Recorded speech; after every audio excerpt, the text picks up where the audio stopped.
Estudiar sobre los tipos de perspectiva, que son perspectiva lineal, perspectiva aérea, perspectiva invertida, perspectiva de importancia y perspectiva sonométrica. Pero con las que trabajamos más fueron perspectiva lineal y perspectiva aérea. La perspectiva lineal consiste en que las líneas paralelas que van de más cerca a más lejos convergen en un punto de fuga, y eso es lo que crea la ilusión de profundidad. Por ejemplo, en esta figura de Leonardo da Vinci, que la hizo, y acá en esta pintura también hay líneas paralelas y oblicuas, y hay tres dimensiones, tres planos, que hay un plano que está más adelante de la mesa, otro a donde están los señores, y el tercer plano allá en la ventana.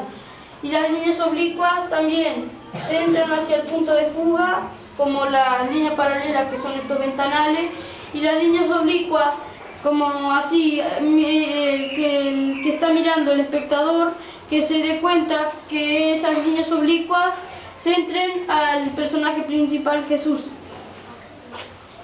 Utilizando estas perspectivas, entonces el pintor sitúa la figura de más cerca a más lejos, en diferentes planos que son paralelos al fondo, e interpone el vacío entre una y otra. Por ejemplo, son La Última Cena de Leonardo da Vinci y La Anunciación de Frangélico. Y ahora en esta pintura hay también tres dimensiones y líneas paralelas y oblicuas. Entonces aquí hay este es el primer plano, a donde están las columnas y los personajes, las señores. Bueno, el segundo plano es este vacío, esta pared y estas columnas que están acá y esto también. Y el tercer plano es este cuarto que está ahí.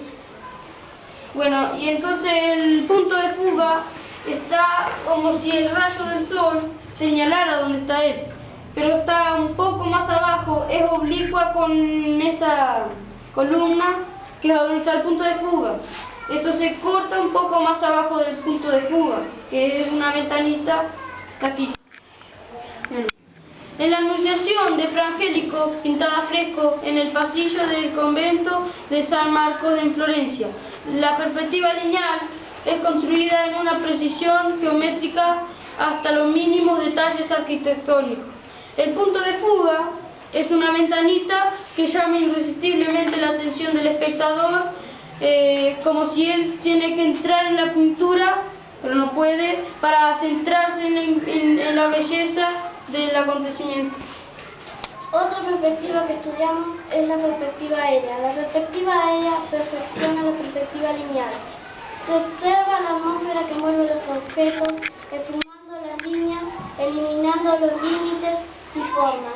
En el caso de las meninas de Velázquez, en la imagen observamos un primer plano donde aparecen claramente líneas y figuras. La parte más clara es la figura de la niña, y a medida que va subiendo se van esfumando los colores y líneas. Yo voy a hablar sobre la perspectiva. La perspectiva también es la estructura sobre la cual se apoya la forma de visión del hombre moderno, a partir del Renacimiento, que se instaura definitivamente en la plástica. Elementos principales de la perspectiva. Hay artistas que en la pintura y en el dibujo logran hacer este efecto de alejamiento de los objetos. Para ello utilizan diferentes tipos de líneas. Líneas paralelas van una al lado de la otra, pero que en su recorrido nunca se encontrarán. Líneas oblicuas son líneas que parten de puntos distintos, pero que en su recorrido se encontrarán en el mismo punto. Con estos tipos de líneas podrás lograr efectos interesantes, ya que la perspectiva consiste en representar las cosas como se ven. El punto es un elemento importante, ya que las líneas pueden partir de un punto a otro.